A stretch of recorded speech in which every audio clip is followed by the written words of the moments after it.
Cavernas são ambientes misteriosos que provocam a nossa imaginação desde a infância, né? Mas para a ciência, elas são muito mais do que isso. As cavernas nos protegem de doenças e preservam a nossa história. Cada uma tem sua forma, seu tamanho, sua fauna e existe uma classificação para elas. Agora, as mais importantes cavernas do nosso país estão ameaçadas por causa de uma mudança nas leis de preservação.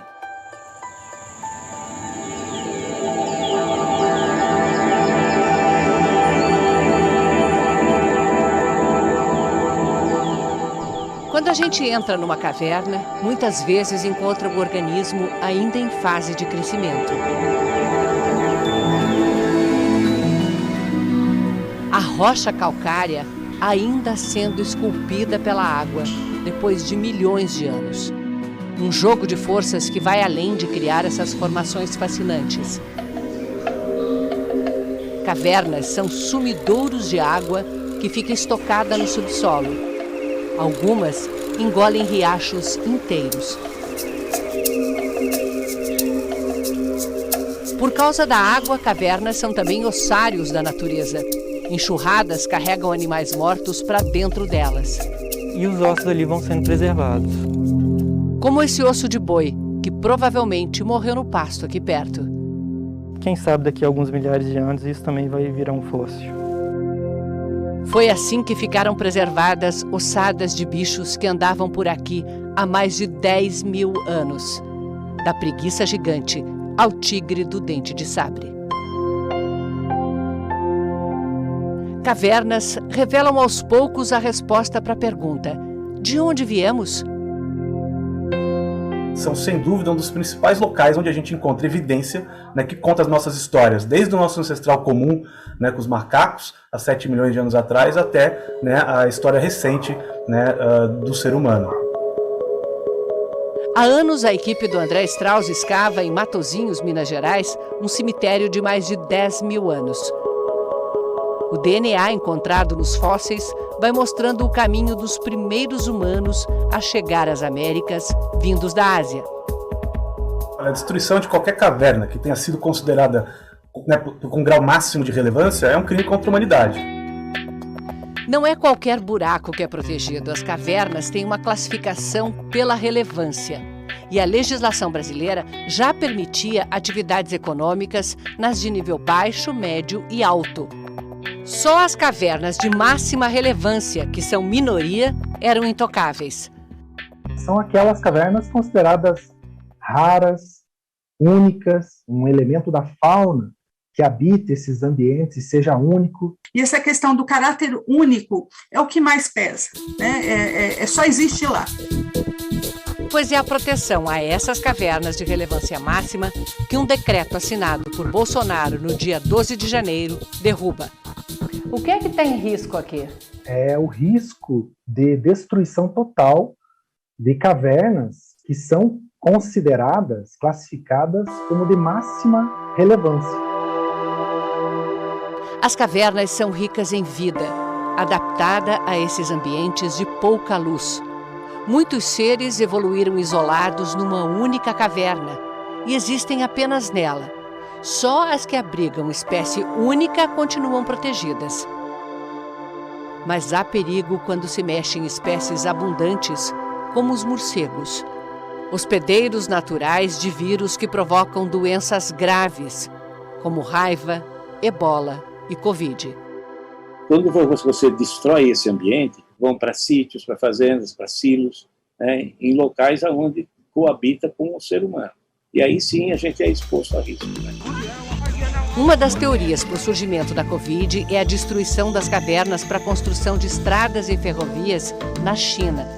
Já durante a pandemia, o Brasil criou uma rede de pesquisadores para monitorar os morcegos em vários pontos do país.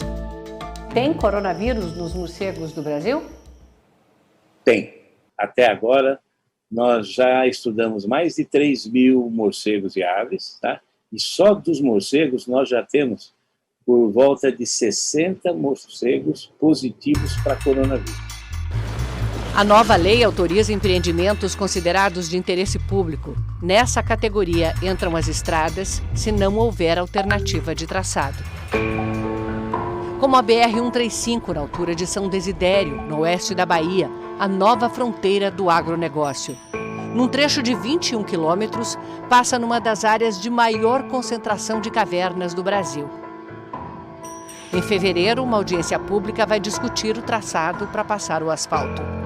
Mas em todo o Brasil, o maior impacto deve vir da possibilidade da mineração, autorizada com a justificativa de criar empregos. Mas, Sônia, a mineração ela gera empregos temporários. Na hora que aquela riqueza mineral se esgota, eles vão embora e acabou a riqueza da caverna em si. Exemplos não faltam. Este buraco, a poucos quilômetros do aeroporto de Confins, foi o que restou da caverna onde, pela primeira vez nas Américas, foram encontrados fósseis humanos, ainda no século XIX.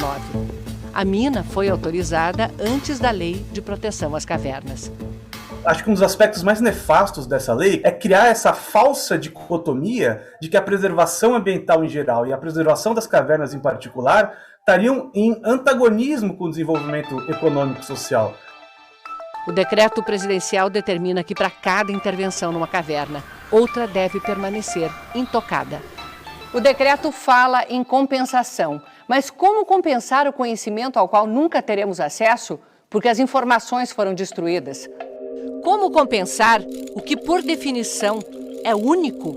Eu vou destruir essa caverna, mas eu vou proteger duas da mesma relevância. Você não está substituindo aquela com seus animais, com seu ambiente. Para o Ministério Público Federal, o decreto é inconstitucional. Ele fere o princípio da proibição do retrocesso, ele retrocede a níveis de proteção anteriores, né?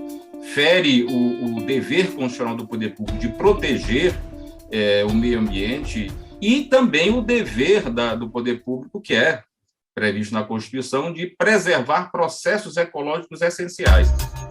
O parecer foi entregue ao Procurador-Geral Augusto Aras, que pediu esclarecimentos ao governo antes de decidir se leva o caso ao Supremo Tribunal Federal. O partido Rede Sustentabilidade já pediu ao STF a suspensão do decreto.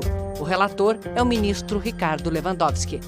Outro ponto questionado é o fato de o decreto dar poder para os ministérios das Minas e Energia e da Infraestrutura de decidir quais cavernas podem ser destruídas.